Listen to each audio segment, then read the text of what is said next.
పాండవులు అజ్ఞాతవాసానికి వెళ్లే ముందు తమ దివ్యాస్త్రాల్ని, ఆయుధాల్ని ఏ చెట్టు మీద పెడతారు? జమ్మి చెట్టు మీద.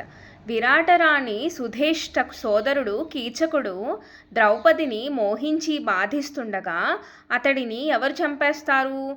భీముడు. ఎక్కడ? నర్తనశాలలో చంపేస్తాడు. అలా ఉపకీచకుల్ని కూడా చంపేస్తాడు భీముడు.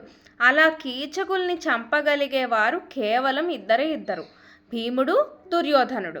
కీచకుల మరణం గురించి తెలుసుకున్న దుర్యోధనుడు అక్కడే పాండవులుంటారని అనుమానించి విరాట రాజ్యం మీద దండయాత్ర చేసి వారిని బయటకు తేవాలి అనుకుంటాడు.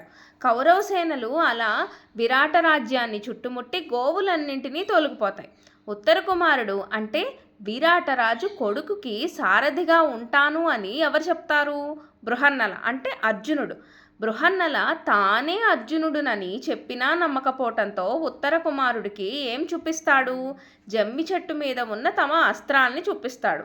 అర్జునుడు ఏ అస్త్రాన్ని ప్రయోగించి కౌరవసేనను మూర్ఛిల్లేలా చేస్తాడు? సమ్మోహనాస్త్రాన్ని ప్రయోగించి. విరాటరాజుకి జరిగిందంతా తెలుపుతాడు ఉత్తర కుమారుడు. అజ్ఞాతవాసం పూర్తయినందువల్ల పూర్వవేషాలు ధరిస్తారు పాండవులు. తర్వాత విరాటరాజు కూతురు ఉత్తరకు ఎవరితో వివాహం జరుగుతుంది? అభిమన్యుడితో. అతనెవరు అంటే అర్జునుడి కొడుకు.